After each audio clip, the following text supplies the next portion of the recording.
I was just telling Chris, the mayor and I spoke at the planning commission last Thursday night, and he does a really good job with running that commission. Stephen Brand's on it, so he's on this committee with the mayor and myself. I think you wrote up some of the changes, and I think Kylene is really good. Have you met Kylene Schwackhammer? What's that now? Have you met Kylene Schwackhammer? I have not. Yeah, she does a wonderful job. Excellent. She's good coming in after we lost Marta. That's all pretty interesting stuff. It is. It's so important to tell people the decisions they make. I was walking out with Jesse Landis, and a couple others, and my buddy Jerry Dishman, and then what's her name? Ricky Side was on there when I was in the 1990s. I said, "You've been on this thing like 40 years." She said, "Oh, it's like really." I said, "You guys make so many decisions that are so impactful." I said, I think people take that for granted what they do. I think you're right.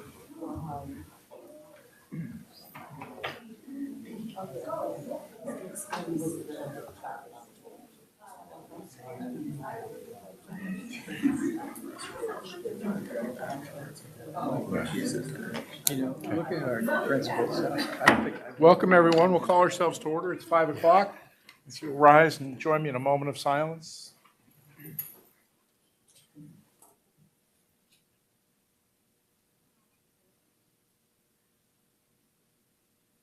Thank you. Join me in the pledge. I pledge allegiance to the flag of the United States of America and to the republic for which it stands, one nation, under God, indivisible, with liberty and justice for all. Thank you. Please be seated. Call our roll. Dr. O'Neill. Present. Mr. Heater's out of town. Mrs. Barnes Griffin. Present. Dr. Washburn. Present. Mr. Irvin. Present. Mr. Love. Present. Okay. We have administrative reports. Dr. Reynolds. Yes. Thank you. Just we have a full house tonight of new hires, so I want to make sure we can we get to them in quick fashion. But just a few updates. I can't start today without talking about our commencement ceremony from last week. It was just a tremendous day. We had 318 graduates. Just a wonderful evening to celebrate our kids and their accomplishments. Some of their accomplishments that were shared at the ceremony, we had class of 2025 earned 4,264 dual credits from Ivy Tech and Ball State, saving them about $830,000, and that was just an Ivy Tech tuition. We awarded not just high school diplomas, but earlier that month, they awarded 22 Indiana College Core one-year degrees from Ivy Tech for that class, and 37 associate degrees. The total of scholarships that have been offered to that class is $11.4 million of scholarships, and that was prior to anything else that's come out. And in fact, we heard about 5 new scholarship recipients today. We have 5 of our students are going to be awarded the Next Generation Hoosier Educators Scholarship. It's a $10,000 a year renewable scholarship for Indiana students who want to become teachers, and then renewable for 4 years. So that's very exciting. Those students were in the educational professionals pathway, and some of them were even folks that we had hired on through a grant to cover preschool classes at the end of the day, or do some immersive teaching and support experiences at East Washington Academy. So those students are set up on a really tremendous path to be educators. Want to celebrate Emmanuel Taylor, speaking of the class of 2025, E-Man, affectionately known as E-Man. He has had a tremendous track season at Muncie Central. He set the school record on several occasions, broke the school record and set it on several occasions in the discus throw, qualifying, winning regionals, winning conference for the last 2 years, won regionals, or won sectionals the last 2 years, won regional this year, and placed sixth at the state track meet last weekend in Indianapolis. So tremendous job to E-Man, and congratulations to him. And then just lastly, summer school is off and running. That's when I'm going to pass the baton to Mr. Grimm. But summer school is up and running with our iRead 3 academies at all of our elementary schools. Camp Adventure is well underway with our Ball State Summer Partnership Program out there. Captain Irving was there today. He didn't spell his name correctly, but Captain Irving flew into the airport today and had a really immersive experience for our Camp Adventure students. We have about 85 students out there participating in that camp. And you made it out you got to see him today, didn't you, Dr. Bell? So she made it out to the airport. I missed him. I was in the wrong spot. But I made it out to the airport and got to see that experience with those students. So summer band kicked off this week officially too, along with our summer learning programs. As I look at Mr. Smith back there, keeping our summer online program at the high school churning and burning. So, Mr. Williams, if you have any questions. Is Mr. Grimm going to tell me who Captain Irving is? No, he wouldn't know that. So he is a. I read Andy's post. Oh, okay. Yes, he is. He's going to do that. He's going to be able to update you. He's the first African American to fly around the world. Solo. Okay. So pilot. So he was at That's fantastic. great picture at the airport. That's very cool. So he came out to, From Dr. Bell, right? The picture come from you? So, did he go out to Camp Adventure then? He flew into the airport. They had lunch and activities out there. Then they went to Camp Adventure. And That's fantastic. worked with the kids out there too. Yeah, thank you for sharing. Yeah, it was awesome. I assume I wasn't the only one here who didn't know who Captain Captain Irving. Irving. Nope. He was here. I think he came last year, and that's 22.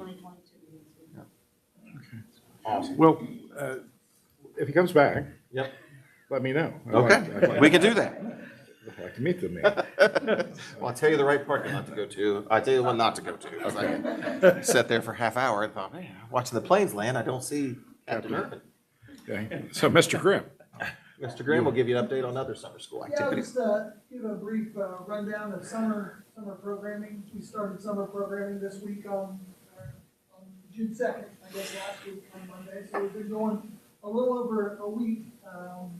Looking at our elementary programs, we have our iRead literacy camps for grades 2 and 3. So our second graders that were kind of far below, not on track, or didn't pass, were required by the state to attend. And then our third graders who have not passed one of the opportunities yet were required to attend. So those are off and running in all of our schools. We're getting close, probably tomorrow, to start that final round of testing. So they'll have that third opportunity for third graders here at the end of this week, their last opportunity to pass. And then second graders only get 2 opportunities, so if they haven't taken their second one, they'll take one here at the end of the week. If they have, they'll just continue with their remediation programs. how many second graders have we had pass total? We have 140 second graders in summer school. I have to look and see, I don't know off the top of my head how many have passed. I think we're near 50%. Some schools are over 50%. Yeah, But, and that's what I'm driving at. I think it's a pretty significant number. Yes. It's gone up from last year. Yep. Unofficially, of course. Yeah, unofficially. Second graders total passing, we've had 186, and incorporation rate was 45.26%. And what we do last year. Well, that's a fantastic number. Yeah. Last year, we had 89 students. So we have, Over double. oh, that's really wonderful. Nice work. Longfellow leads the way this year with almost 60% of their second graders. That's wonderful. Awesome. PWA is right behind it, 58%. So we've got many more second graders that pass this year than we had last year, which will make it that much easier next year. So how would you board members feel about a board meeting, maybe in early August, maybe the beginning of school, where we celebrate our second and third grade teachers here? And maybe with some bite to eat, ice cream social or something, maybe ice cream. Yeah. But to celebrate them for really an amazing year of growth in I Read 3. Awesome. Yep. So let's see if we can, maybe that first meeting after school starts. Yeah. Yeah. Are you okay with that? That's great. Okay. Great idea. Okay. Thank you. Sorry, I didn't mean to interrupt you. No problem. Robotics camp, it finished up last week. It's only a 1-week camp. They had 28 fourth and fifth graders attend that. It's full classroom. Camp Adventure for June, which is hosted by Ball State, is going on right now. We have 61 second graders out there, which does count as their second grade required I read literacy, because they do literacy at the Ball State camp. We'll have our July camp for third through fifth graders. Our Camp Adventure, we have about 120 kids signed up for that. And then our refugee camp has 40 kids attending the Ross Center full day. That's grades 3 through 8. So they have elementary, third graders through middle school, eighth graders there. At that program. Secondary schools, Dr. Reynolds mentioned Mr. Smith. He is working hard right now in Summer Academy, 6 weeks long. I believe we have over 120 high school kids signed up for that. Just taking remediation classes if they didn't pass a class, or possibly working ahead in a variety of subjects. And then later this summer, we have Titan Camp, Panther Camp, and Bearcat Camp, which are all orientation camps for our incoming sixth graders and freshmen. That'll take place at the Millwood High School this summer. Finally, partner camps. We have middle school Gear Up Camp in July at both North Side and South Side. Math camp at Ball State, writing camp at Ball State. Boys and Girls Club kicks off their summer programming tomorrow at East Washington Academy. And P3 is going at Longfellow, and the YMCA day camps at North Middle and Grissom all summer long. Bless you. Okay, so on the BSU June camp at Camp Adventure, my understanding that's the last year on that grant. So do we have a sense of, is that cost about 12 grand? I think it's about 60. 60? Yeah. So significantly more than 12. Are we going to run that next year, or? And if so, so you might, let's find out what that number is and see if we can find some funding outside to do that. And then tell me more about Ross Center. I understand there's quite a bit of, there's opportunities for tutoring down there as well. Yeah, so they have a full summer program in English learning. So most of our Afghan students, close to about 40 of them, in grades 2 through 8 are attending. In the morning, they get writing and reading instruction throughout the day. And then in the afternoon, they're joined by just other Muncie peers that come into the Ross Center. And they have afternoon, more recreational kind of programs in the afternoon. Okay. For the kids, and it's a great time for our refugee students to get to socialize with other peers. You supply the teachers for the beginning of the day instruction. Yeah, I'd spoken to a couple of We have a teachers. grant that covers the teachers that work at the beginning of the day out there as well. So, Okay, thank you. Any questions for Dr. Reynolds or Mr. Grimm? A comment about golf race. You can't say they're not something for kids to do during summer, right? But then also, when you were talking about E-Man and his accolades on the field, I guess I can excuse his trip across the graduation day because he's amazing in other areas. Right, I think we were all pretty nervous when he tripped, knowing what it really was or wasn't, and then we're like, you have to throw in 4 days, what are you doing? How old is he? I see you. Yeah, Okay. yeah. Brain still developing. Yeah, still developing, yeah. We were all 18 once. Yeah. Any additional questions? Okay, so we'll proceed at this point to the consent agenda. There's one additional item that is not on your agenda that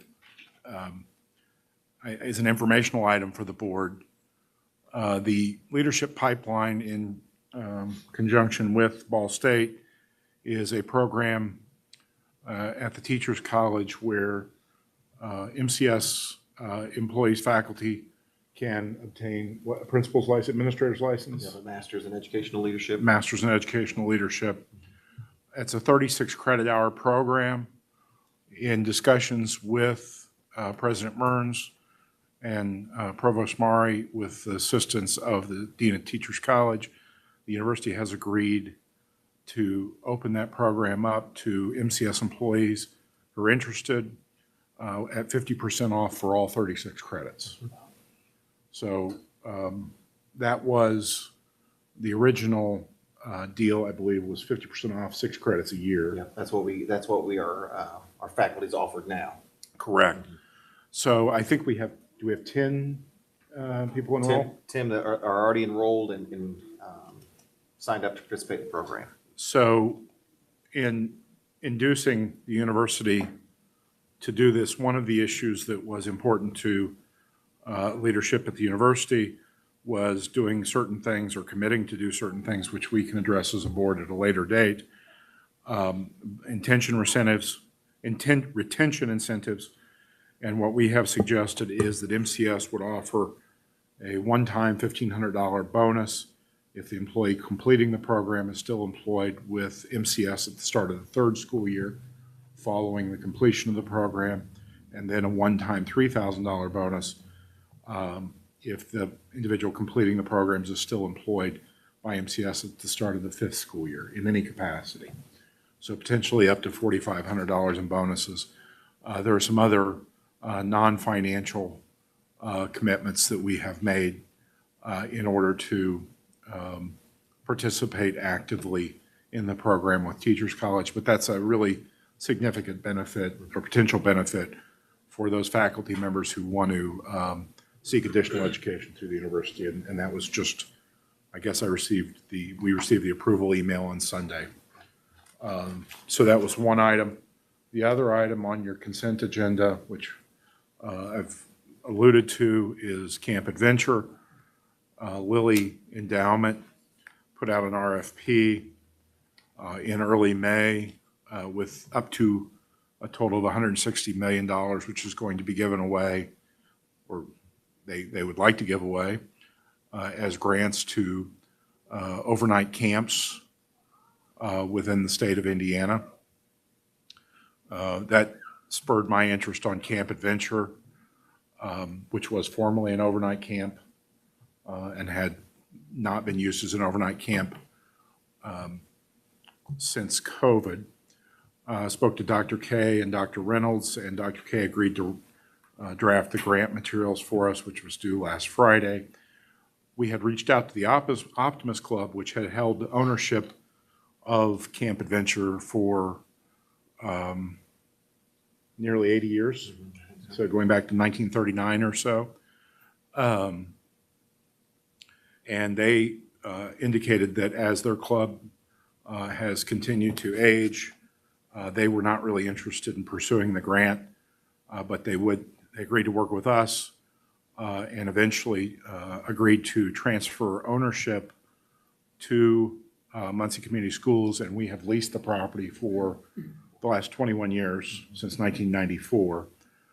They transferred ownership subject to board ratification, our board's ratification of that transaction this evening. The consideration would be that we would seek through private funds the funding of the Optimus Cub Scholarship countywide for 20 years, starting in 2026, which is a total of $5,000 a year. We will be seeking to obtain that funding through the Lilly Endowment grants or other private funding.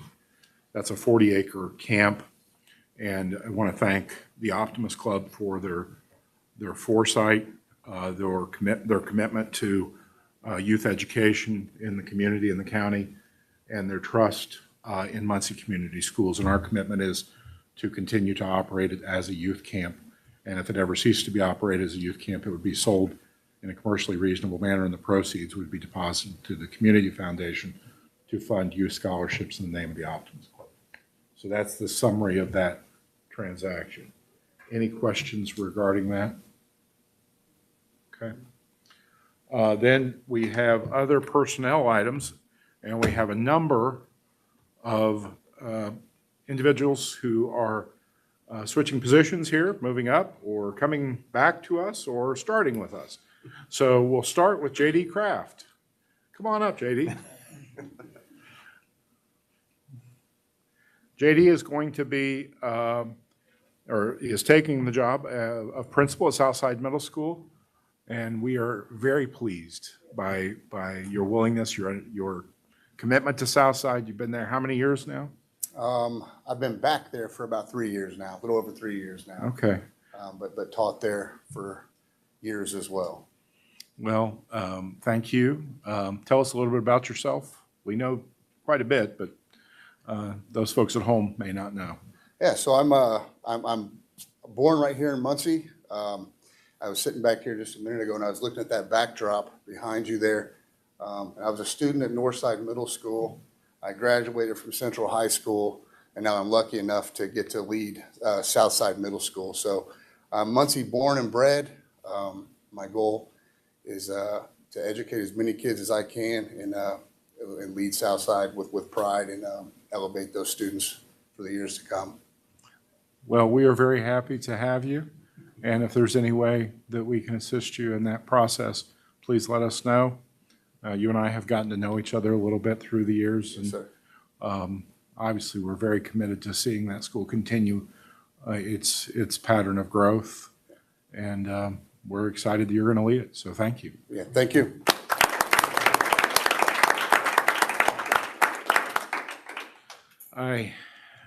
Ms. Mahaffey, come on up. Going to join us as an elementary teacher, or come back to us as an elementary teacher at Westview Elementary School? That's correct. Okay. I'm So very what, excited. what grade? Kindergarten. Kindergarten? Yeah, I think it's been 8 years, and that's what I taught when I was there previously. So I'm super excited to come back. And Where have you been the last 8 years? Monroe Central, Well, we're very happy you're coming back. so happy. It feels good to poach another school. We're just tickled pink about that. Yeah, I'm super passionate about science of reading, and I just completed the 80-hour course. Took my praxis exam. I haven't got the results from that yet, but I'm really excited to implement a lot that I've learned through that and just get back to teaching kindergarten, what I love. Well, we're just very excited to have you back, and Westview is going to be the beneficiary of that, along with our students and their families. Thank So you so thank much. you, Thank you. and welcome back. Thank you. So I see you sitting back there with Ms. Charles, and I just want to take a moment and tell you how proud we are as a board of what has happened at Grissom with the iRead 3. And I unofficially, we've seen some really incredible results in terms of your passage rate, and that's just magnificent. So thank you for your work.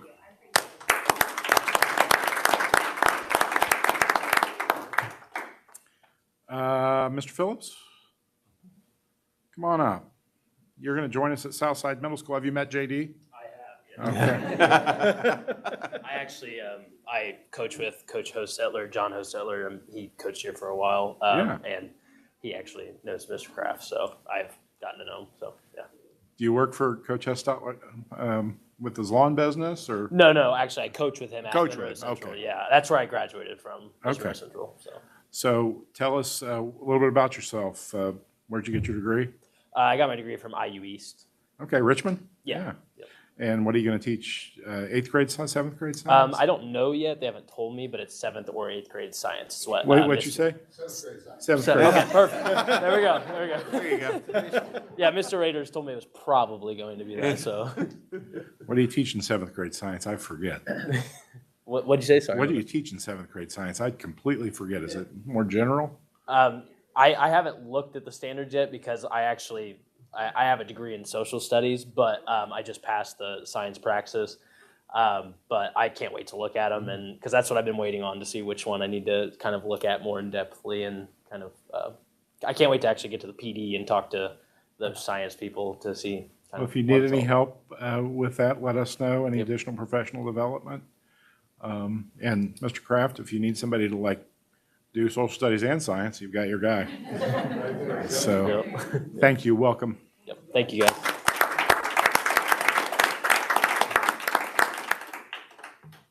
Mr. Seal?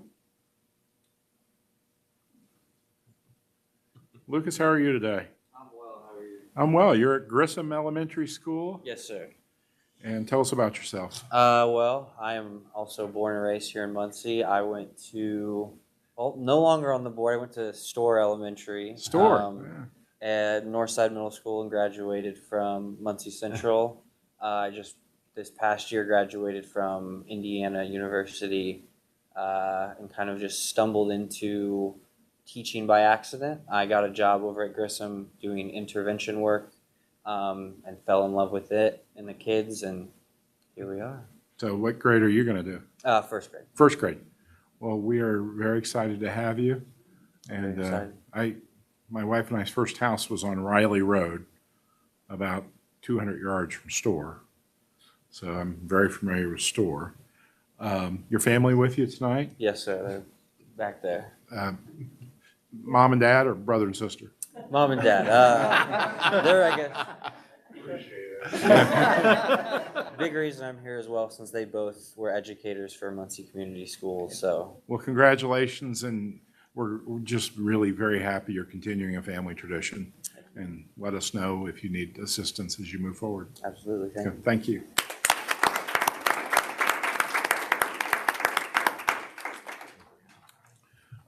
Ms. Pryor, come on up. Tell us about yourself. Hi, I'm Bree. Also born and raised in Muncie. Went to Longfellow, went to Wilson, which is now no longer, and then Southside. I was the last class before the consolidation, then graduated from Central. My dad is currently a instructional teacher at Northside, so I kept saying I'm not going to fall. I'm going to get out of Muncie. But I just keep getting roped back in. So. You're going to be at Grissom, right? Yes, I am. Well, congratulations. Behavior coach? Yes. Okay. So I currently do ABA as an RBT up in Anderson, so I wanted something closer to home. Well, welcome, and we're glad you're still in Muncie. Thanks. Okay.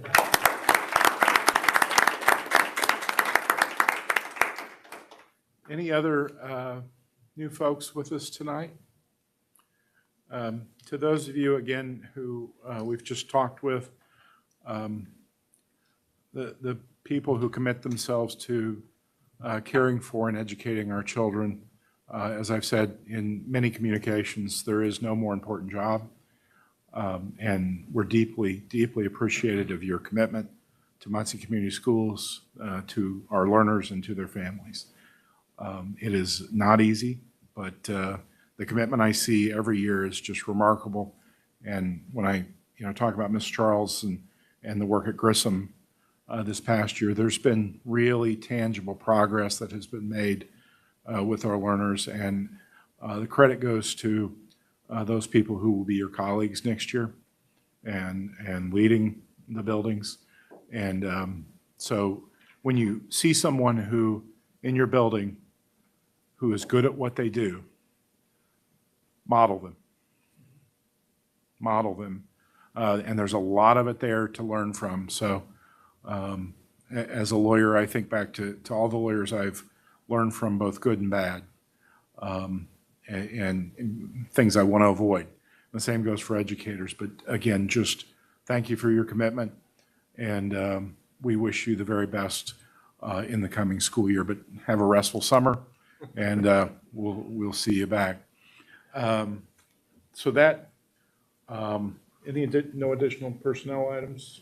I do want to take a moment I saw in the retirements Ronnie Howe, East Washington Academy, 29 years with East Washington, and a number of other years at other places before that.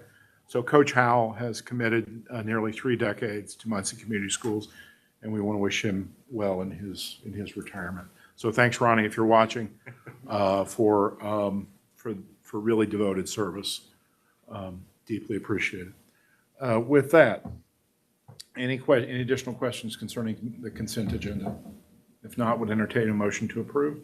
Move to approve. Second? Second. Been moved and seconded. All those in favor signify by aye. Aye. Okay, so we will show those passing.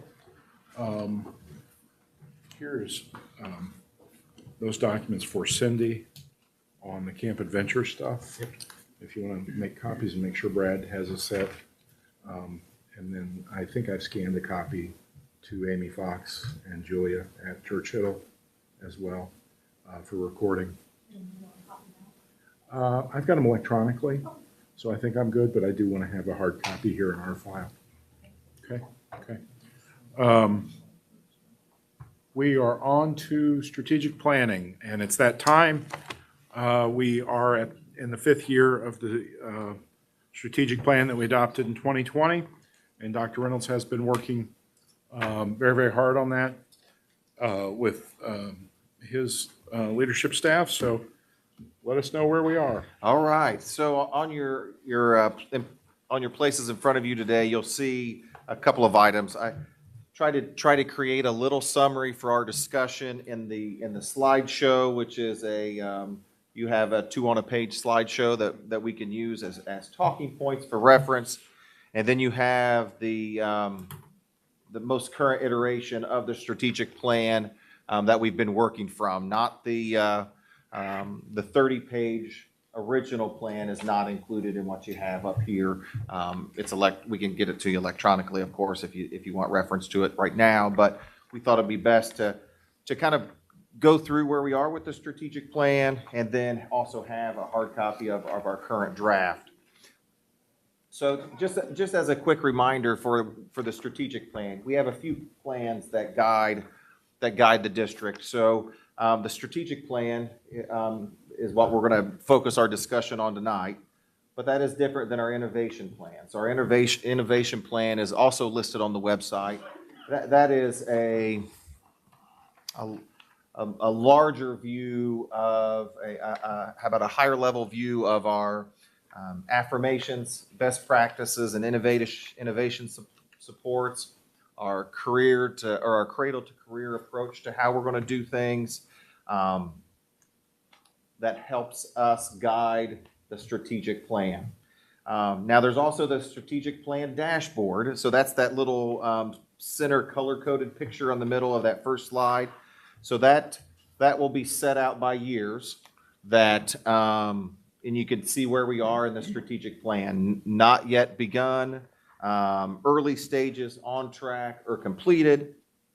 And we will complete that for the new strategic plan.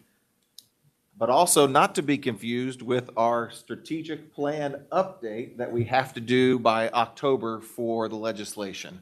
So I wanted to make sure we laid the groundwork on what it was, because it could be, there's lots of strategic plans and dashboards. So just to lay the foundation. So what we're talking about today is the strategic plan for the next course for the next 3 years, really on the action steps under each pillar.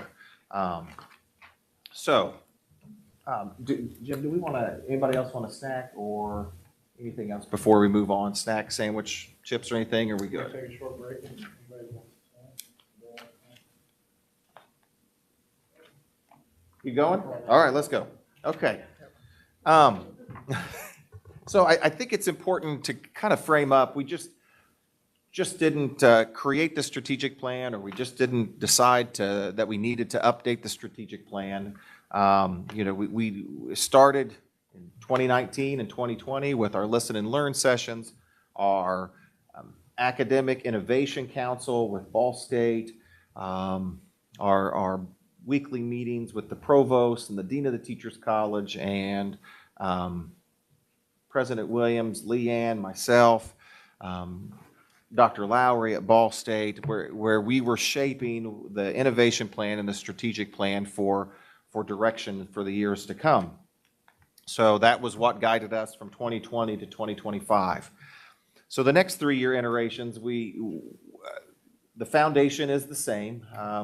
We through our process checks, again, that's why where we go out to our buildings and sit down and have conversations with all of our teachers about their needs and their resources and their barriers and their achievements.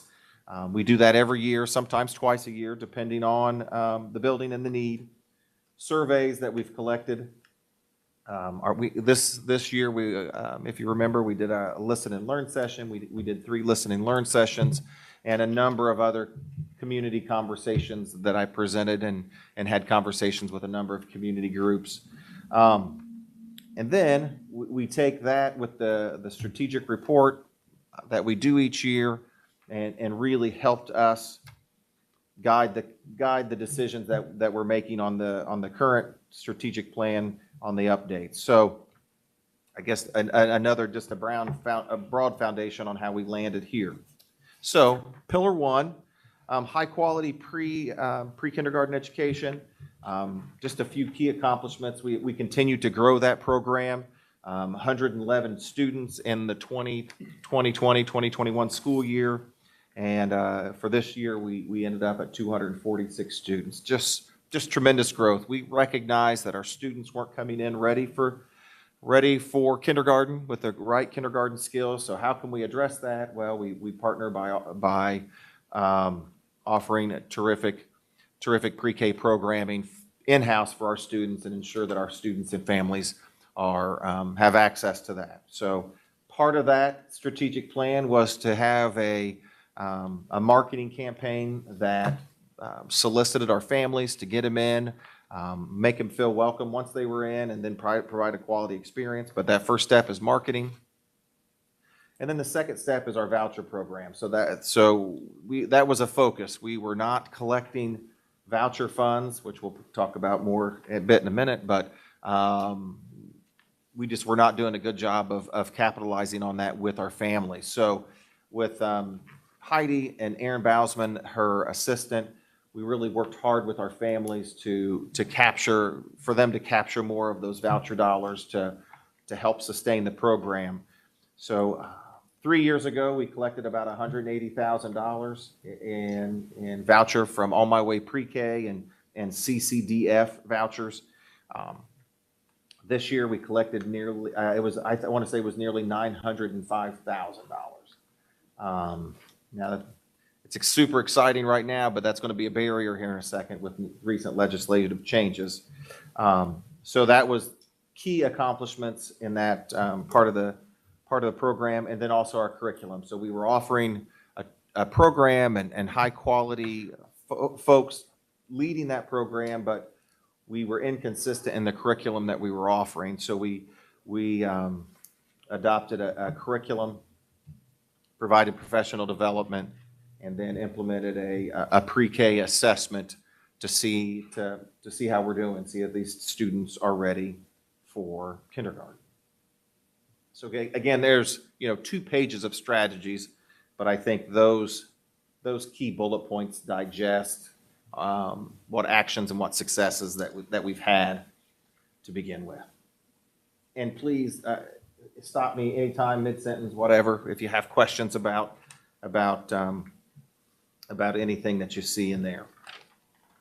So key updates to the strategic plan on that next slide. So while we've selected a curriculum, updated and embedded a curriculum from the DOE list, we still need to do a better job of monitoring and ensuring the implementation of that. Miss White still sees some gaps there. So we're going to want to make sure that we continue to monitor, provide professional development and feedback for those teachers on that curriculum implementation. Our current building configuration is at capacity. That's a good thing. I I guess one of the concerns here is that we don't have any more spaces in our elementary schools to house. So we were in a exploration phase with George and Francis Ball about trying to find another space in one of our facilities to house that. And then all of the state budget information started to come out, and I think we begin to worry a little bit about sustainability. So we're going to continue to work with the vouchers, and will be critical for our continuation to offer these programs. When we look at barriers and some things that we're going to have to address through this next iteration of our strategic plan, is the On My Way Pre-K funding and the Child Care Development Fund, the CCDF. How can we know that that's going to be cut? The On My Way Pre-K dollar amount is going to be reduced from, I think it was a little over 300 to 150 max amount. 150,000? 150, I'm sorry, $300 per student cap or max, to now it will be $150 per student cap. Per week. Per week, yep. Okay, and then CCDF funds? I don't have the numbers on that, but they're also going to reduce the number of vouchers that are available, which will impact On My Way Pre-K and the CCDF. Okay, so when we look at On My Way Pre-K, is there a per district cap? I do not believe so. So if we are able to get as many of our students as possible, $150 per week, we can take advantage of that, correct? Yeah.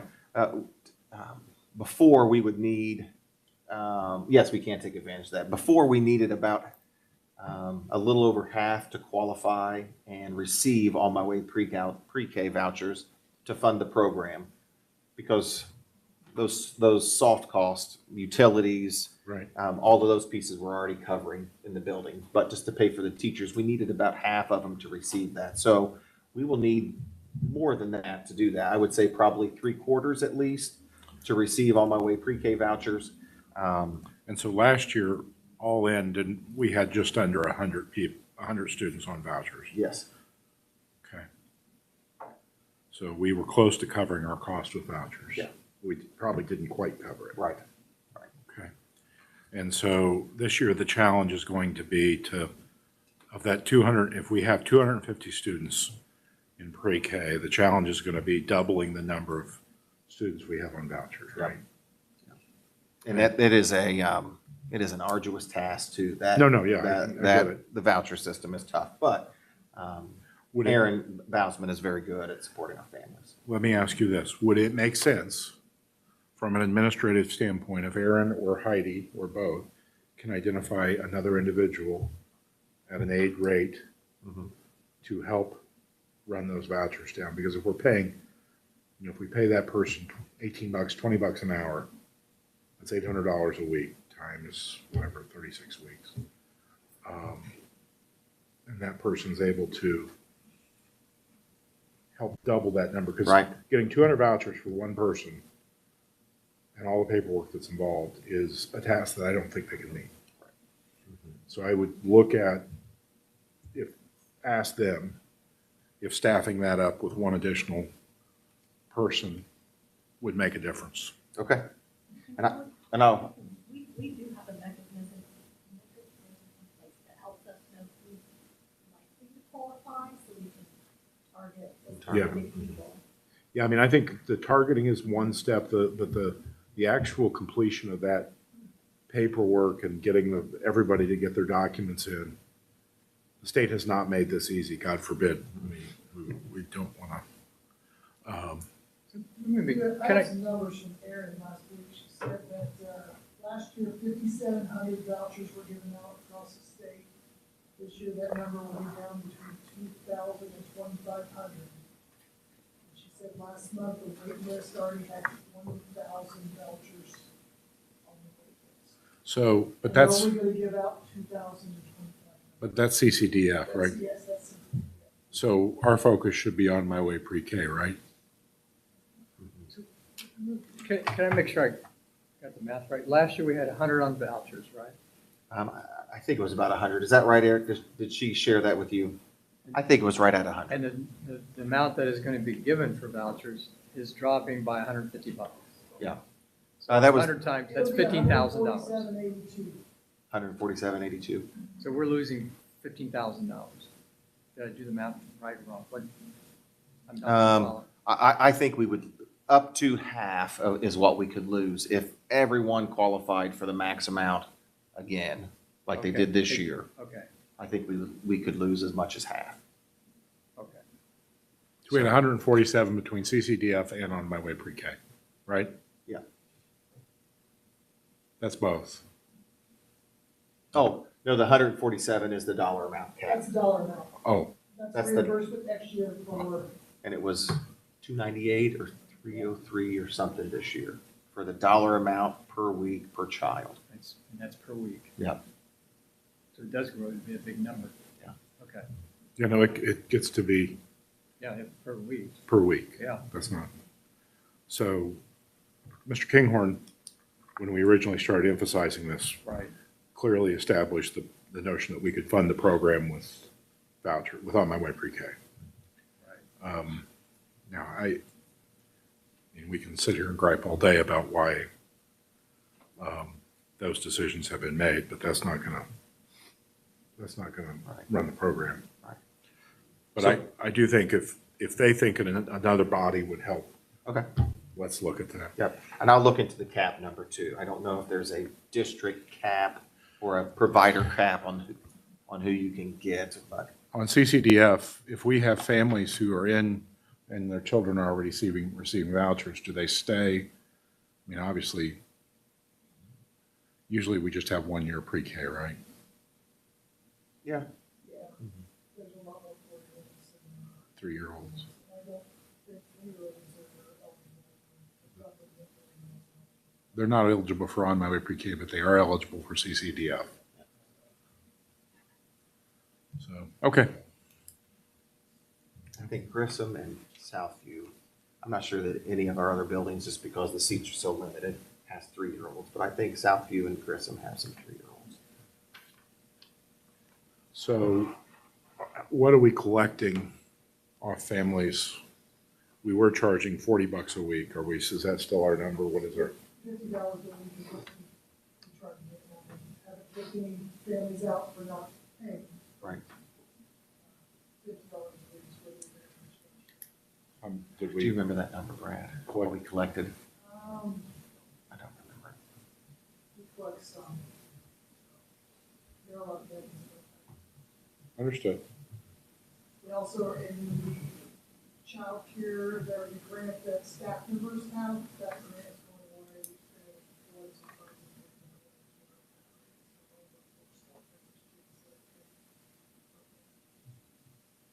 Okay. And the hits just keep on rolling. So we do supplement some with Title I dollars. We have not heard words about that being cut anymore, but we've had some cuts there. And then we were fortunate enough to receive the school improvement grant, the SIG grant at Southview, Grissom, and Longfellow. We used that to help supplement some of the salaries as well. So still in a little bit of dark of continued funding.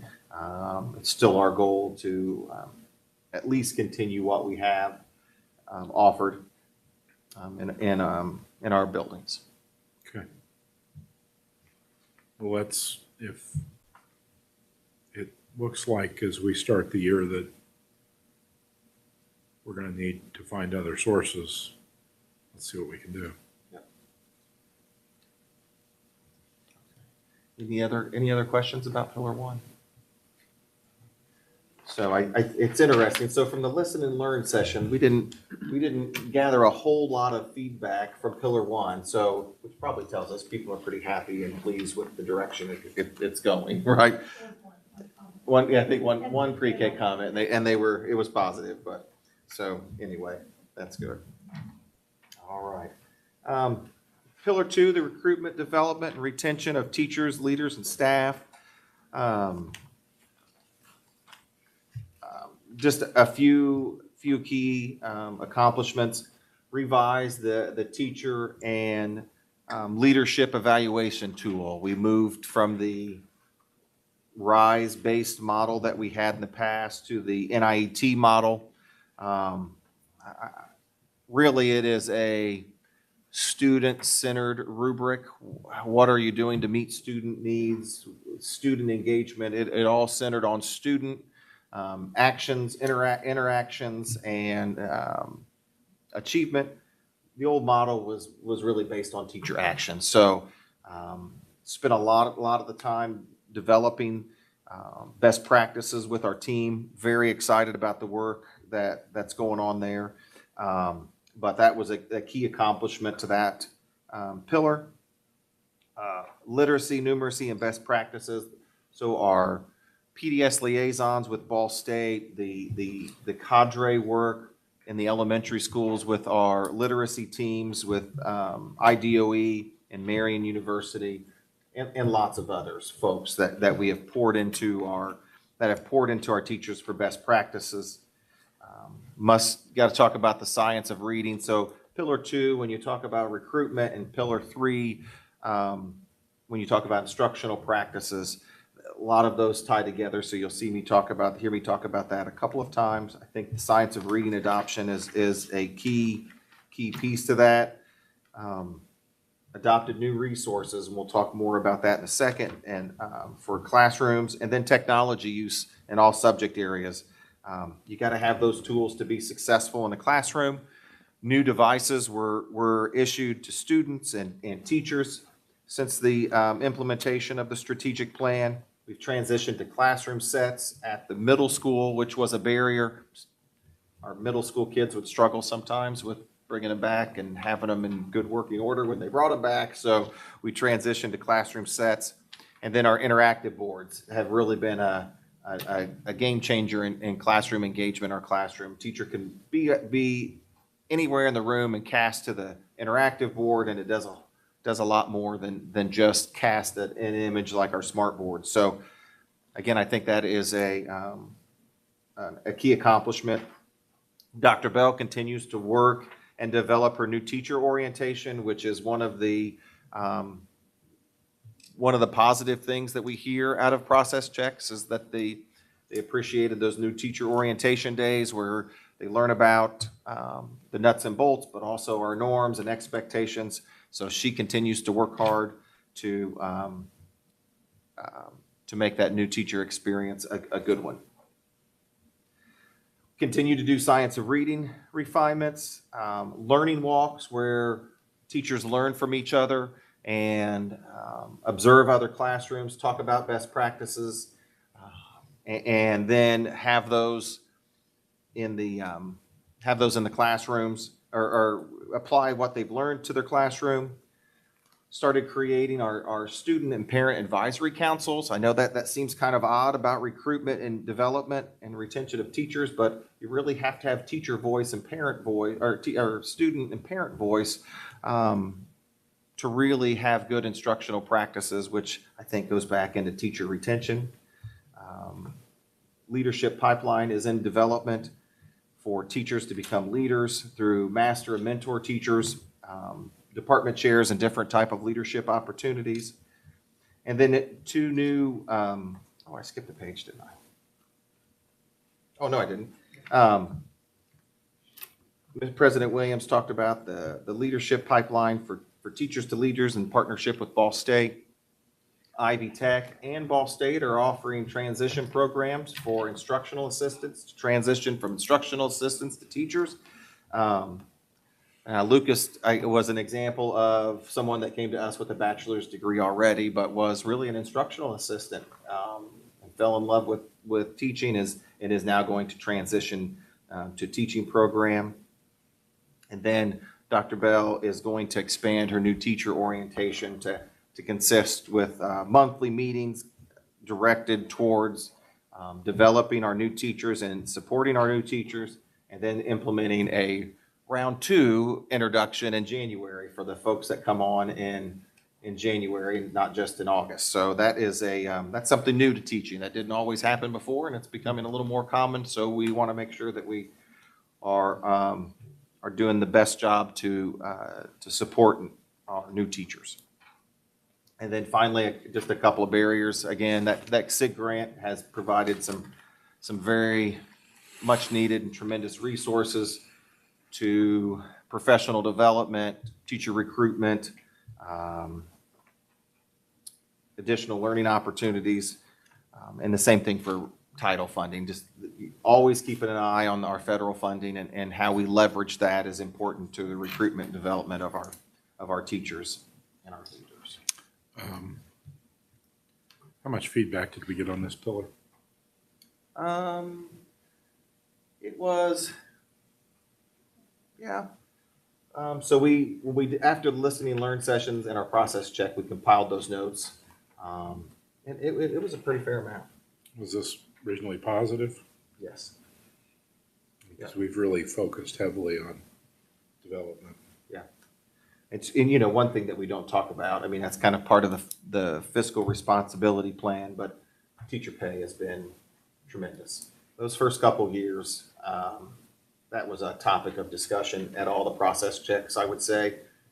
In the last 3 years, it has not been a topic of discussion. So I think the compensation model that has been implemented here has been well received and certainly has helped with the development and retention of our teachers and leaders. Good question. Is there one particular theme that resonates when we have a teacher resign overall? They just don't want to teach, or they're going someplace, or they're moving. Well, so our district is pretty unique too, where you don't have the typical bell curve as far as, first 5 years, middle of the career, end of the career type of bell. Our curve is shifted. We're about 50% of our staff is in the first 5 years, which I think has to do with that teacher leadership pipeline that we struggle with. But so most of them are one of two reasons. They're either relocating to another city for family reasons or life-changing reasons, getting married or something. And then the second is they're leaving teaching. It just was not the right fit or not what they thought it would be. I'd say the majority of them are relocating when they come through. Society tends to be more mobile. Yes. Yeah. Okay. We were talked to Brad about that the other day. You don't have your Ron Howes that stay, 40 years teaching, in the same classroom they just, that's not the norm like it used to be, for sure. More options. And that's true too, right? I mean, the market is very, very competitive. So again, it makes it important that our pay has been competitive and remains competitive. Good question. Thank you. Anything else, guys? No, we just said that I used to use them. Right. Yeah. 5 to 10 years ago, those people were actually higher pay. That's not common. No. Now they're coming back. Yeah. Oops. Coming back. Jim said it, and I was thinking it. I mean, it feels nice to get some of those folks back. Absolutely does. He said poaching. I'm just glad to get him back. It's in the method it's occurred, it's not a crime. Well, right. That's right. Yeah.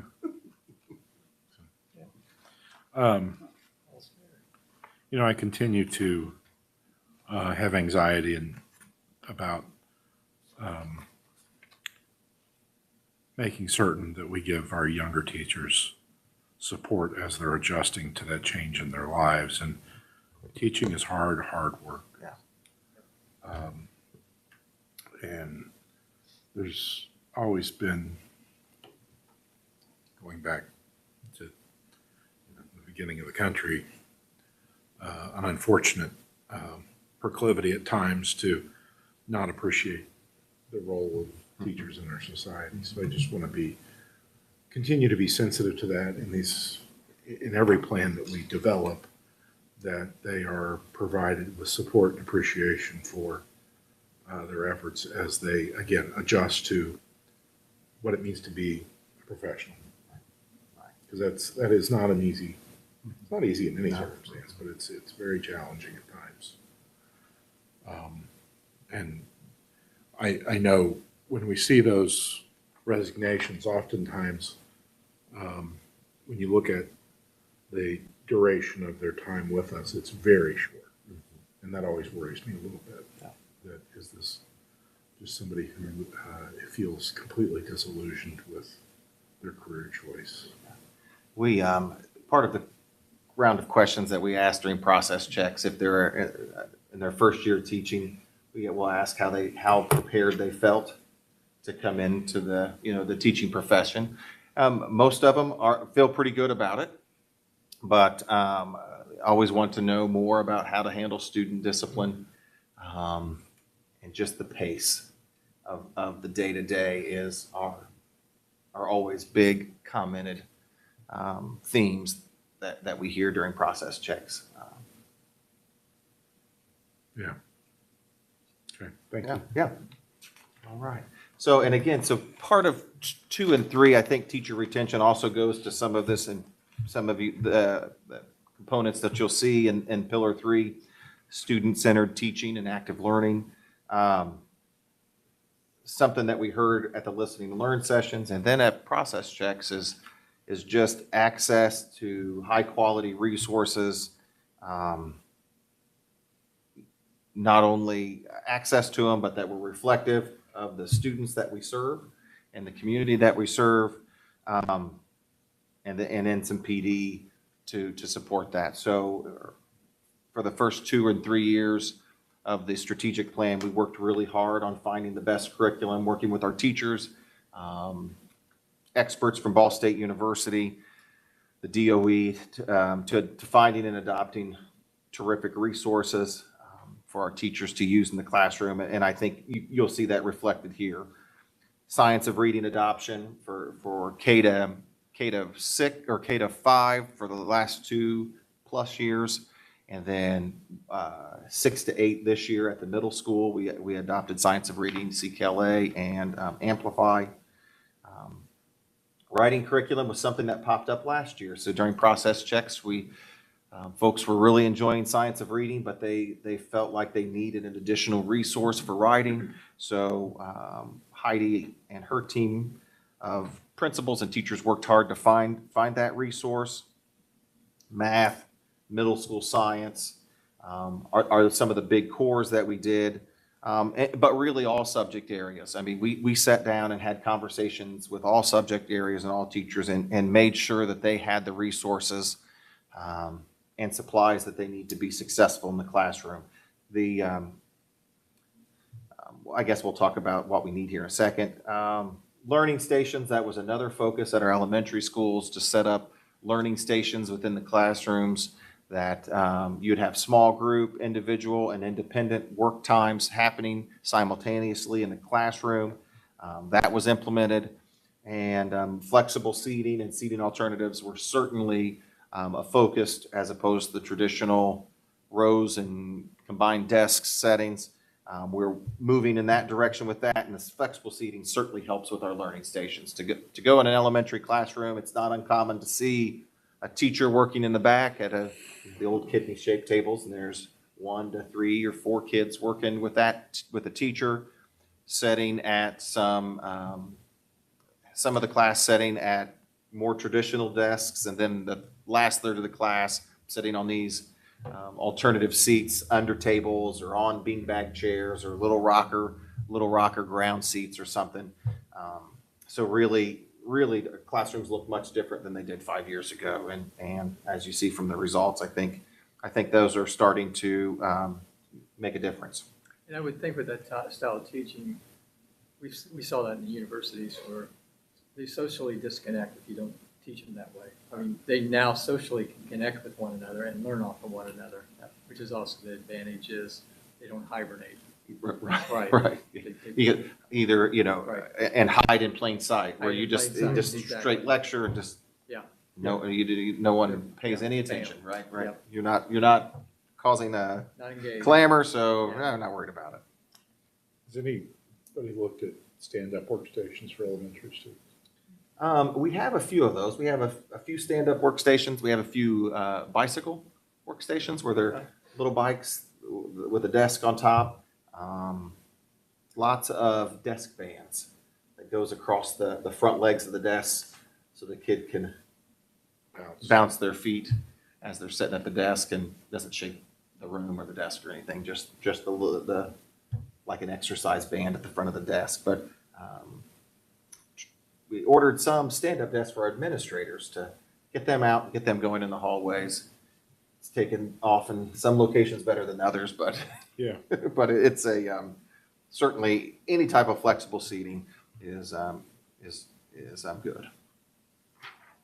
So this is our largest pillar with our most strategy. So it's got a couple of pages of key accomplishments. Look at our secondary school. Our partnership with Project Leadership and the Chamber has been really, really tremendous. So Project Leadership helped us rewrite our Planning for College and Careers class at the middle school that counts for high school credit. Really interactive, up-to-date, real-life scenarios for students. And for that first year of implementation, they were in our classrooms all the time watching the implementation and making those in-flight adjustments for our families or for our kids. And then we started doing college and career coaching through Project Leadership at the high school, where they're sitting down with the high school kids having conversations about future plans. And in conjunction, I think, with the guidance counselor. They're not doing it in isolation, but they're working with the guidance counselor to do that as well.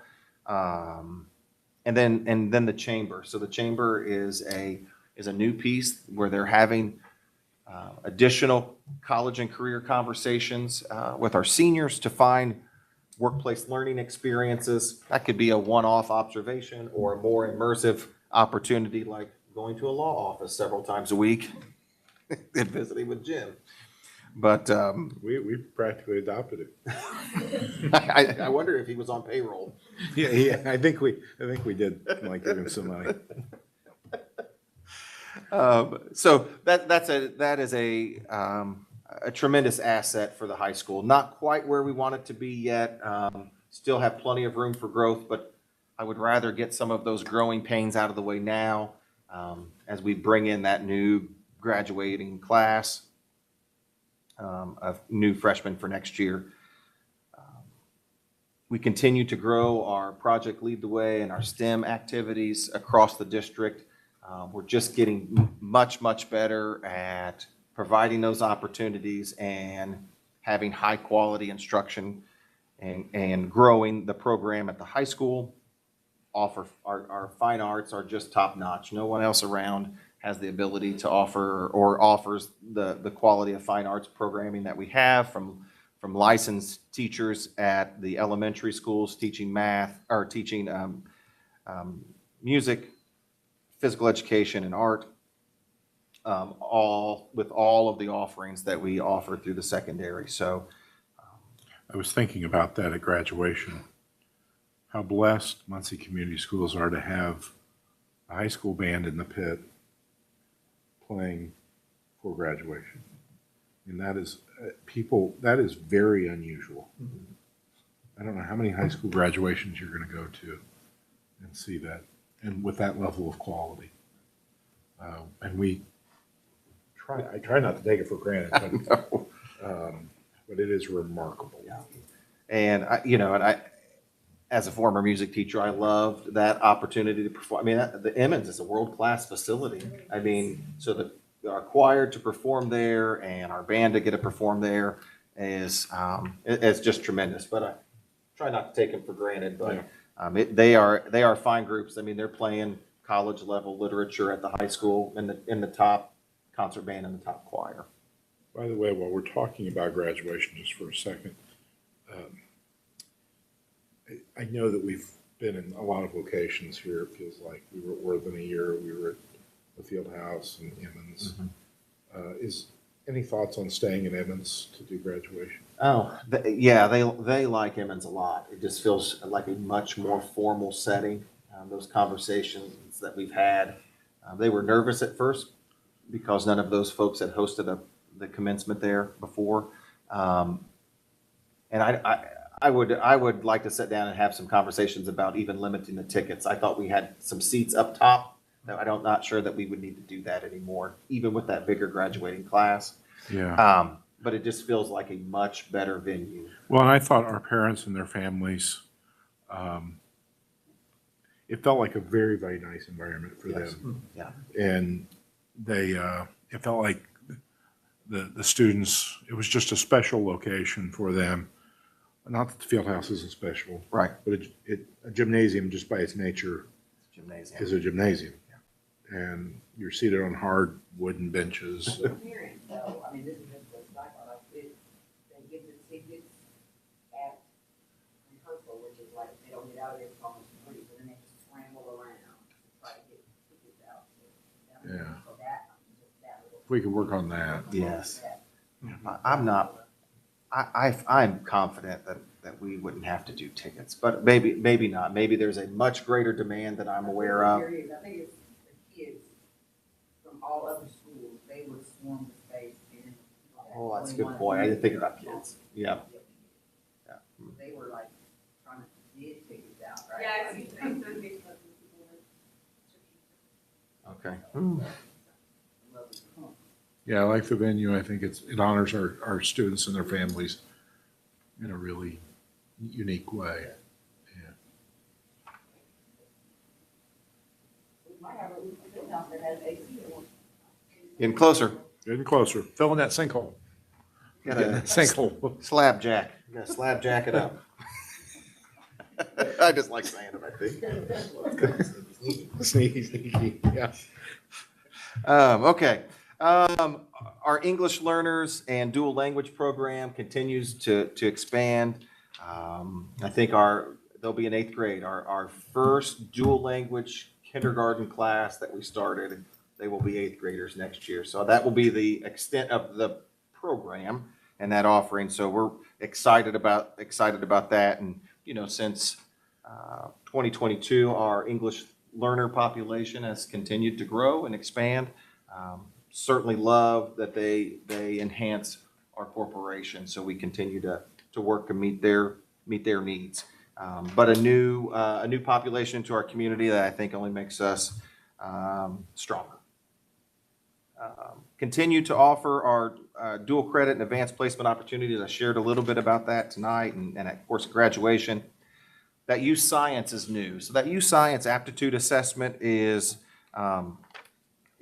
a opportunity for students to have conversations about their interests and maybe their skills to what they could do after high school. Certainly don't want it to pigeonhole them into something that they don't necessarily want to be in, but it's a catalyst for conversations. Sometimes students are shocked on the skills that they have and what things that they could be good at. So I'm certainly happy with the way that's rolled out and the experience that's been for our students. So I had to go to the MAC Awards this year, and Natasha was there also, and I loved every moment of that. Like, it was so cool, but I like the part where the kids, after they were announced with their certificate or whatever they do, and if they were going to college, they went in the back and they signed with like their company or their school or anything like that. I would love if we could like even expand that more, like to the kids at Central. You know what I mean? Like they could, if they were going to, we have an IU table, and you're going to IU, you could sign. I just thought that was such a cool experience, especially for some of the kids that, that'll be, some of the special needs kids. They were so excited to sign with their senior, or, wherever. I love that. Yeah. Right, great, right? Yeah. Yep. Yeah, that was so cool. They had the companies there, and Yeah. I really enjoyed it. Yeah, so Mr. Walker, oddly enough, we just talked about how maybe we could revamp that senior night experience. I think that could be a part of that. Maybe even a sit-down dinner for those folks. I mean, to make that senior night experience a little more special. So we'll put that on there. I think that's terrific. Excited about our extended learning opportunities, our after-school programming, our summer school programming. certainly had lots of partnerships. One of the foundational pieces of what we do. We talked about the Ball State summer camps. Muncie Parks and Recs are hired a number of our kids to do some work and then to do some education about financial responsibility. And of course, TeamWorks is another one of those programs that we are very appreciative of. Launch of our Innovation Summit. So that was one of the biggest and first things that we did after the partnership was announced. We've been able to leverage funds from many sources to continue that. Most recently, we've worked with the Ball Brothers Foundation to help sponsor that. That is one of the, I think, the truest distinguishing characteristics of our district. No other district, they might have PD days where they offer sessions, but no one offers a full national level conference for their district. So something that the teachers talk about during process checks. So we're just proud of that work and hope to continue that, and we'll continue to work to find opportunities to fund that. A few other key updates. We're going to continue to grow our teacher and principal fluency in CKLA and the science of reading and the new writing curriculum in grades K to 5. Our middle school math instructional focus. Talking about teacher turnover, I think that's probably one of our biggest areas of teacher turnover is middle school math and maintaining those teachers. Twofold, I think. We have a lot of folks that are transitioning teaching in those spots, and they're new teachers, both. So how can we better support them through instructional leadership, new resources, a person dedicated to the middle school math teachers, and that's going to be part of a new George and Francis Balkan grant that work is going to begin and will be listed in the strategic plan. Yeah. Yes, absolutely. They that cradle to career approach they embrace and have just been alongside of us on just about everything that we've done.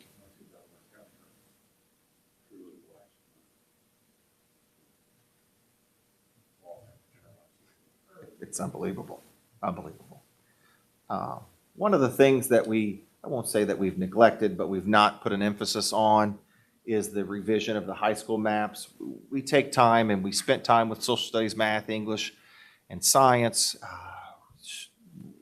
right at the early stages of the partnership, but we have really been laser focused on our elementary maps and middle school maps. So this, in the next iteration of our strategic plan, we're going to spend some more time revising all of the maps at the high school level. A fair amount of that, though, with the graduation requirements. Not curriculum map per se, but we would certainly have to focus on. On the curriculum handbooks.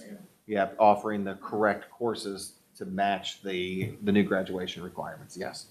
But now we need to do a better job of revising, like the 9th grade English map.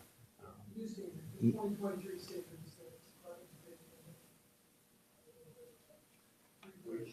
Yes. Not a whole lot. Not even smart. Not much in English. Science is probably the biggest one. The standards were totally different in science. Just got out of the way.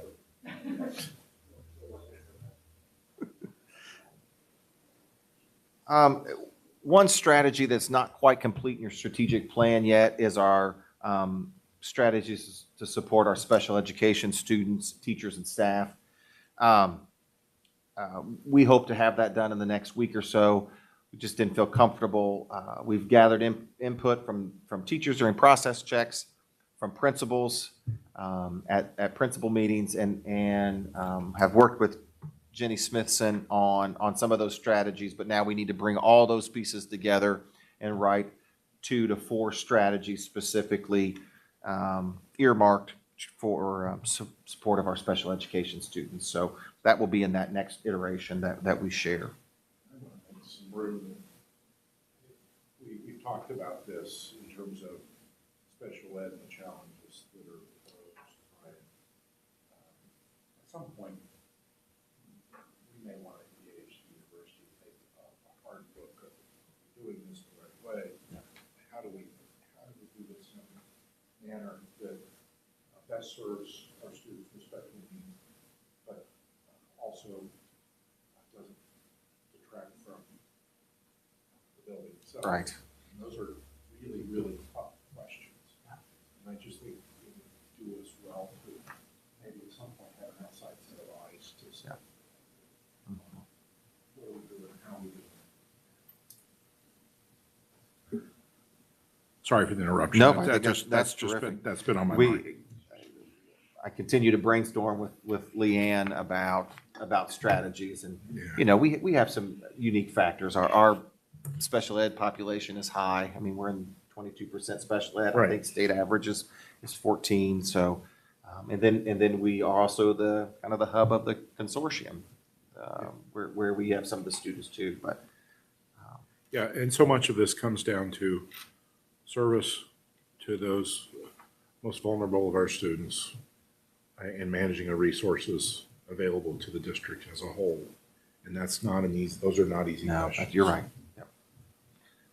Continuation of the Education Summit. We want to continue to do that, as I mentioned earlier, as a defining characteristic of our district. Working on a middle school redesign of career and technical education and blending that into science and Project Lead the Way standards. So making sure that we have career and technical education touch points as it relates to those science and Project Lead the Way, science, engineering, technology, and math standards that they're covering in class. Make sure they're seeing real world experiences and applications in those classes specifically. I think that Phillips spoke about that. He was mentioned that they're going to do some mapping this summer. So he's already heard and marked that on his calendar that Mrs. Polkmeek's going to lead those conversations this summer. Quick question, do we bring professionals in that are in these careers to speak to the students at times? At times. At times. We need to be a little more intentional about bringing those folks in to do that. That'll be a focus of this middle school piece. So there are specific careers in computer science in sixth grade, and some robotics and like architecture in seventh grade, and the medical field in eighth grade that will go along with it, along with some actual science classes. So that is part of that redesign of Project Lead the Way in science. Thank you. And then lastly, another new piece of the strategic plan will be the high school redesign. The Freshman Academy is already picking up momentum. I think one of our most viewed posts and videos is that Freshman Academy video.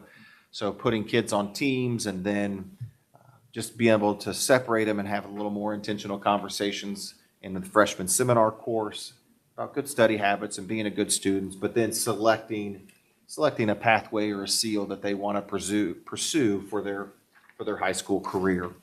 What's our freshman seminar course going to cover this year?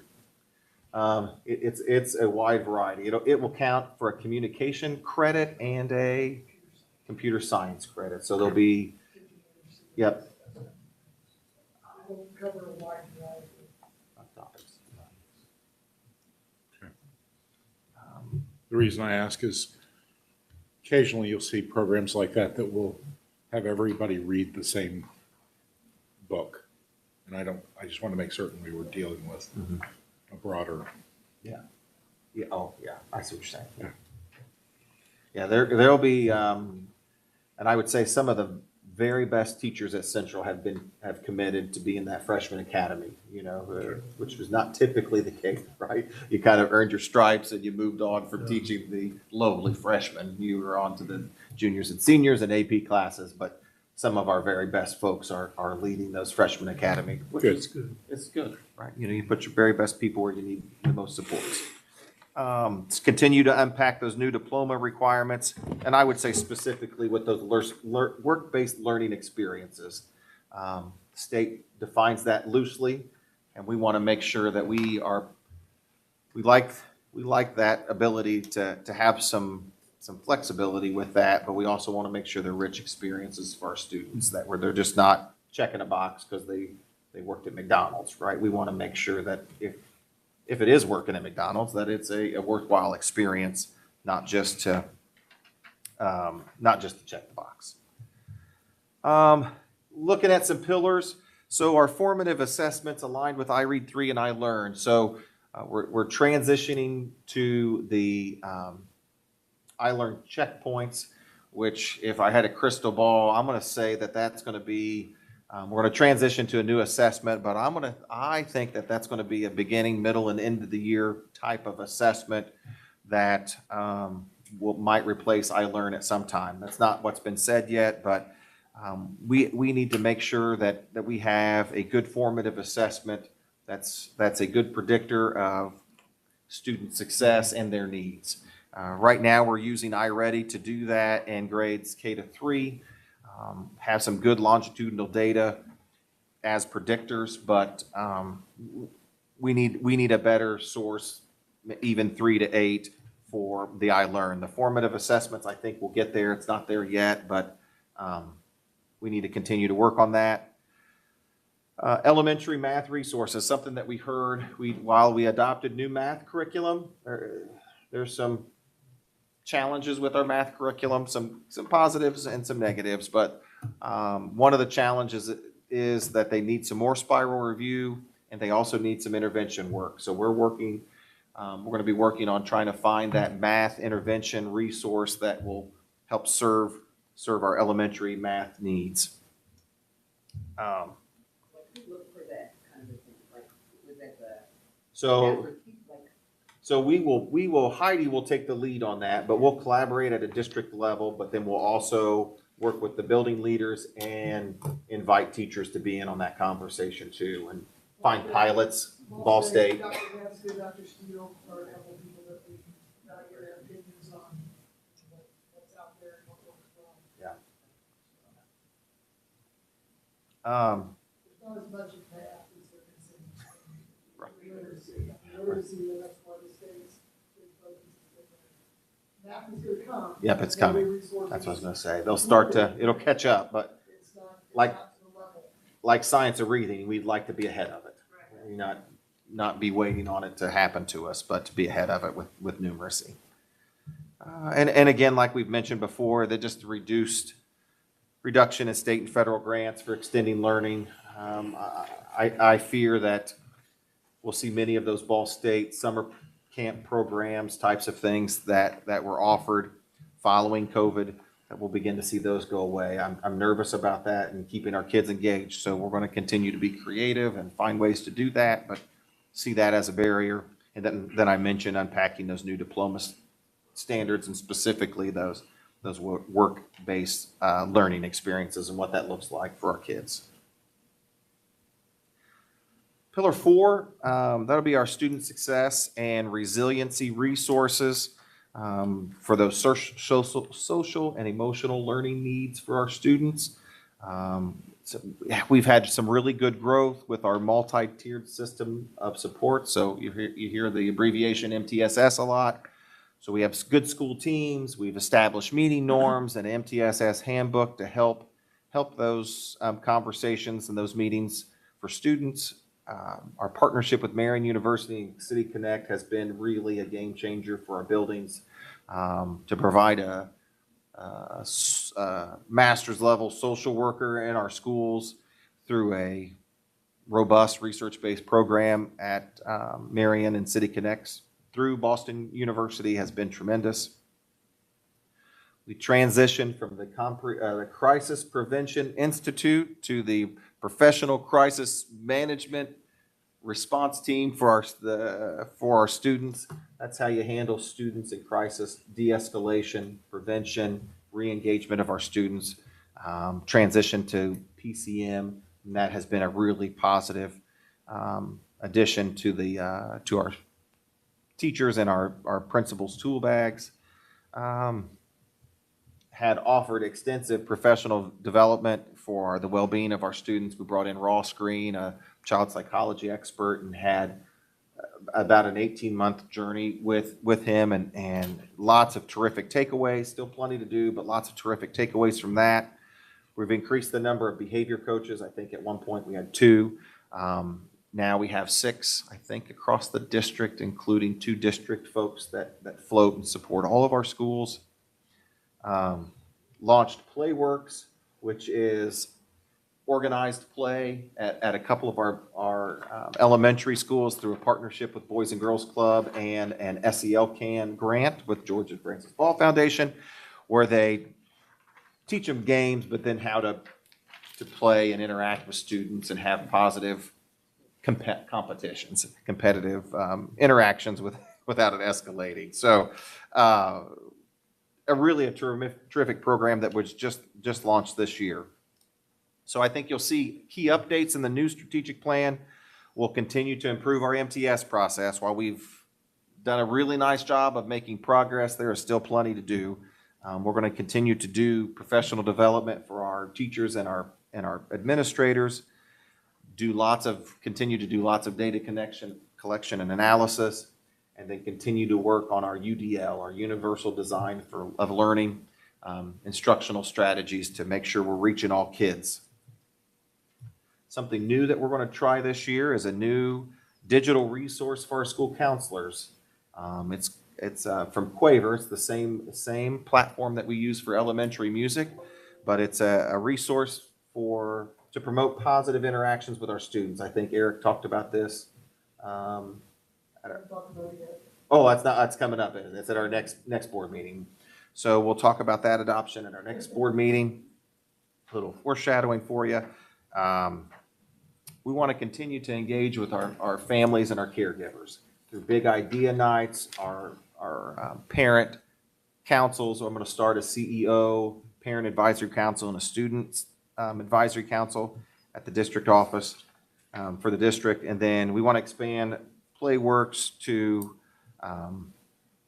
East Washington Academy and Longfellow to add some additional opportunities for them as well.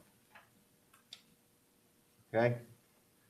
All right, last pillar, our family and community engagement. I'd say this is our pillar we really had to put on hold once COVID hit. We said we were going to launch and had terrific ideas about how to engage families and parents and get them into our schools, and then we told them they couldn't come in. So this was probably the slowest pillar that we've worked on.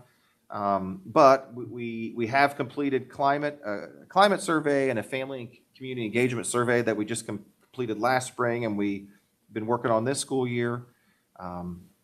Can't say enough about our engagement through the George and Francis Ball Cradle to Career Muncie initiative. It just opened up so many pathways to our partnerships. It just integrated so much of the community into what we do.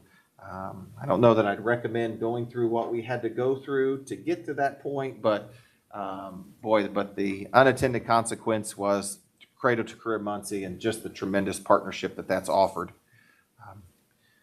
Something that we heard at our first Listen and Learn sessions in 19 and 20 was they wanted parent-teacher conferences back. They wanted to come in and have conversations with teachers, and we were able to do that through the 2-hour early release days, and we've continued to evolve those to really one day they're both 2-hour early release, but the first day is kind of transformed into a late night session for most of our elementary families. We've partnered with Meridian to offer all of our school nurse services and additional mental health and physical health services, including that federally qualified school health center at Southside Middle School.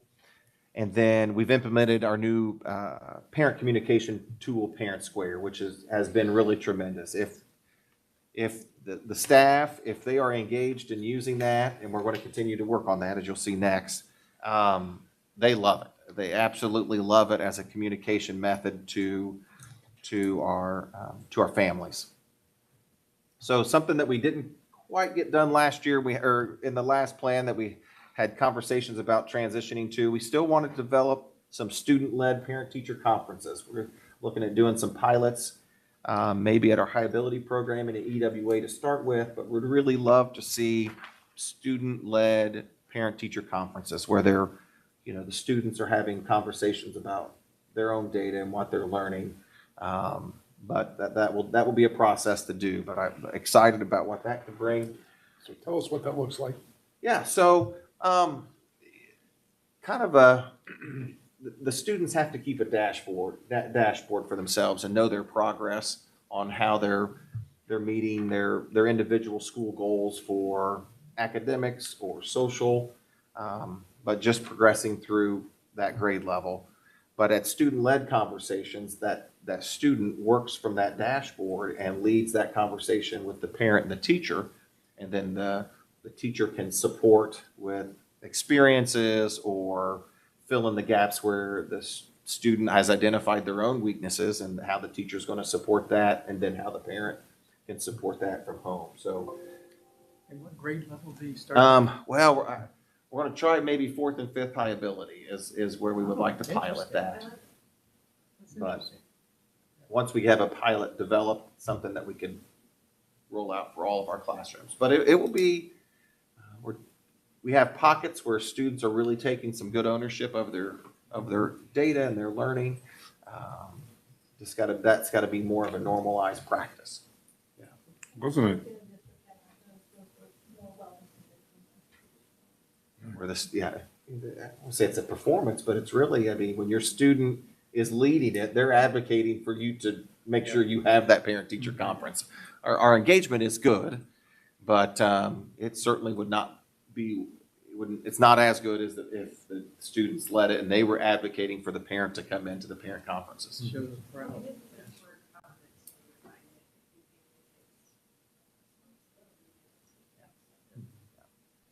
You remember Art Linkletter? Yes. What? I mean, that's You never know what you're gonna get, right? I would like to film these because I sense there's going to be some really good stuff. We might film some of them as learning videos, but they all might not get published because you just never know. Oh, we could have a blooper in-house reel. That was a good show. Yeah, because I would report, I think I'm doing well. I'm pretty good. Yeah. Well, what about your talking in class? That's fine. I'm talking about good things. I'm teaching. I really am anxious to hear how this goes. Well, So. I have ideas. Not all of them are good, but it's an idea. No. I'm not saying it's not good. I'm actually, I think it has potential. Yeah. I really do. To be very funny. I talked about wanting to create a parent advisory team or council for the CEO. I'm working on that as we speak. We have some interest forms and going to put together some videos and push that out through social media. Working with Meridian to expand the federally qualified school health clinics to 2 more of our schools.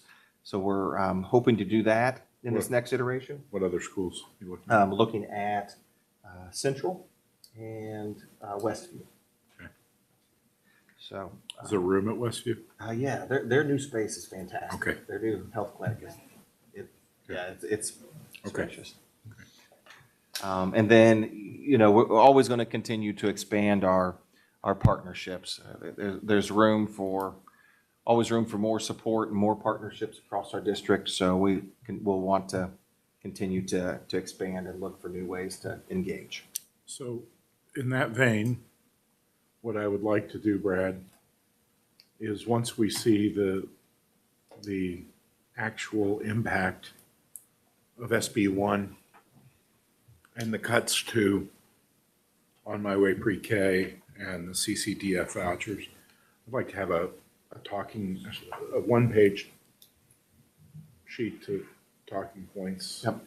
And for board members and other friends of the community to be out talking with parents, citizens, because the impact is real in terms of what's happening to our communities. It's not limited to Muncie. It's everywhere. And I just want to be in a position to articulate with a degree of accuracy and credibility, what's the impact in real dollars and cents, and then fundamentally what that means. And do you really mean to put the real slang on it that needs to be put on it at the expense of the I do. legislators? You really want the legislators to hear this? I want them to hear it. You want them to hear it? Got it. Yeah. Okay. No, I mean, I'm not sure They know.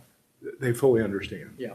Okay. And I think when we start talking about Indiana and its future from the standpoint of economic survival in the 21st century, what the state itself has said needs to happen in order for the state to continue to be an economic location where businesses want to come. This is what has to happen. They have the data on those percentages. And this last session does not meet that. And the CEO of Lilly has made that clear in some of those conversations. And I think the more that we can educate our neighbors, understanding that setting aside the moral imperative, which is real, there are economic reasons for why we need to revisit what's happening. There's another session, another budget session in 2 years, and it's important that we tell that story. So that's. Yep, we can do that. And I don't think we know yet. Yeah, I would say we don't know yet because SB1, I mean, the property taxes we'll receive this calendar year is still. I was talking with Yeah. Baker Tilly the other Yeah. day on another client, and they are hoping to have a little clearer picture by August.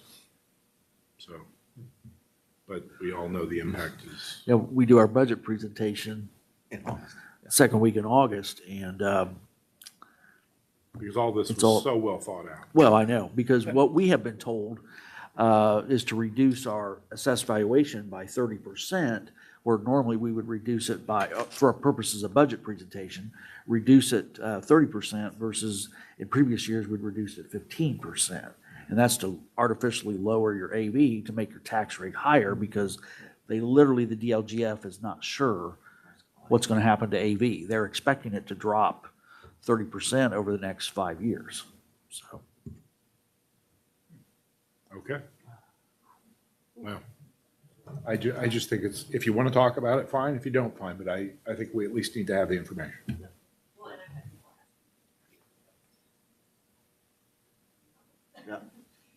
That's a scary thing to say. It's like, well, we don't know yet. And then that last slide just talks about our next steps, what I'd recommend or hope that we could do, gather feedback and make some updates from our session today, finalize the draft and get it out to our review team for any final updates and get it to you, and then submit officially to the school board for approval at the July 15th meeting. And then it's a quick turnaround after that. We'll want to, we have our administrative retreat on July 21st, which this is needed to help guide that instruction and direction. And then our opening day for teachers will be August 4th, so we'll want to make sure that we get it out and into those hands by then. Still like 2 months away.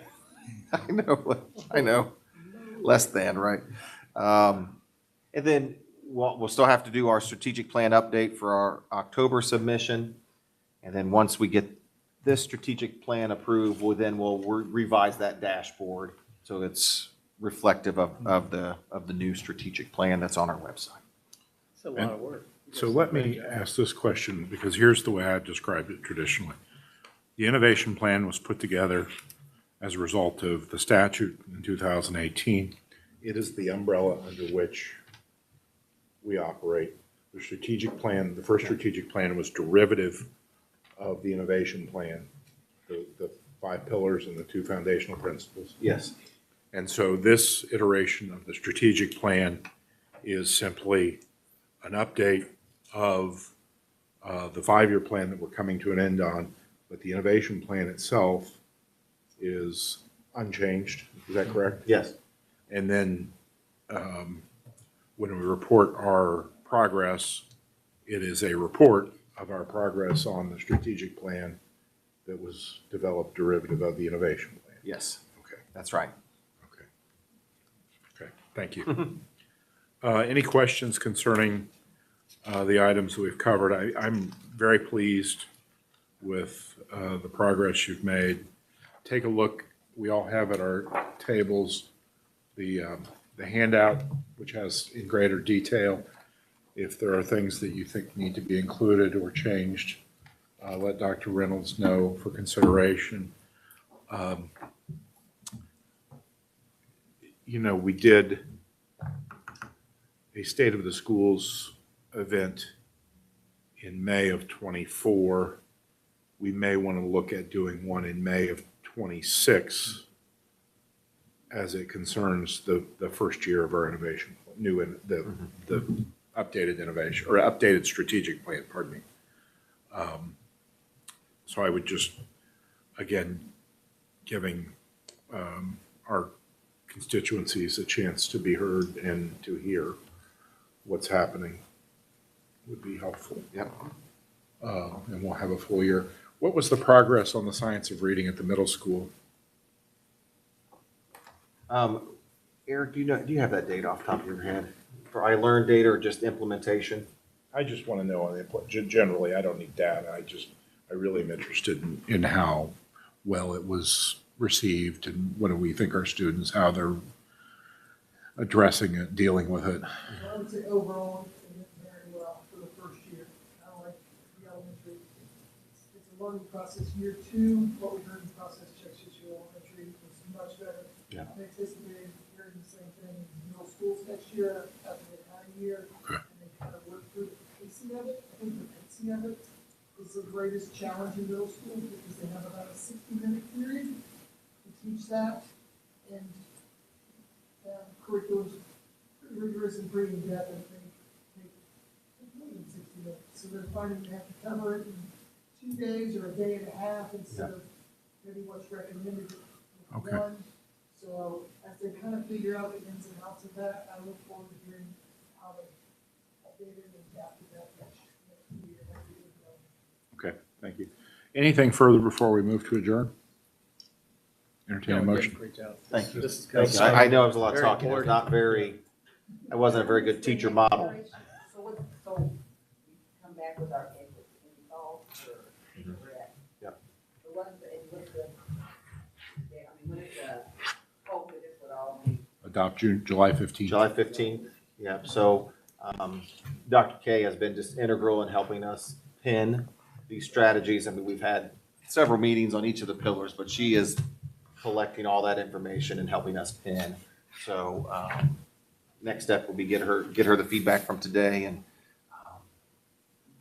move forward. Yeah, I just think that it's absolutely critical that we really think hard about what we need to do to keep the progress moving at pre-K and in those early grades. I don't, those are not easy answers, but. We make great progress. I hate to take steps back, but it's just. Yeah. We've got momentum. Yeah.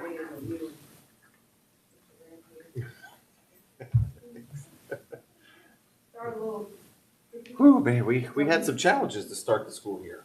Yeah. Had a few challenges. Yeah, thank you to the leadership team for a really good year. I'm glad it's summer. I tend to sleep a little better. Yes. So, yeah, thank you all. Fine, Man, yeah. And what about that retention rate? it is night and day from what it used to be. Yeah. I mean, I want to jinx this, but staffing for next year looks great. really, really good. So,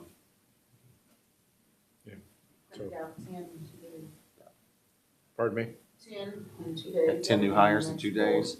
Yeah. Nearly full staff. Fantastic. Keep it up. Motion to adjourn? Second, all in favor, aye? Aye. Okay, thank you all. Have a good evening, everybody. Very good. Go Pacers.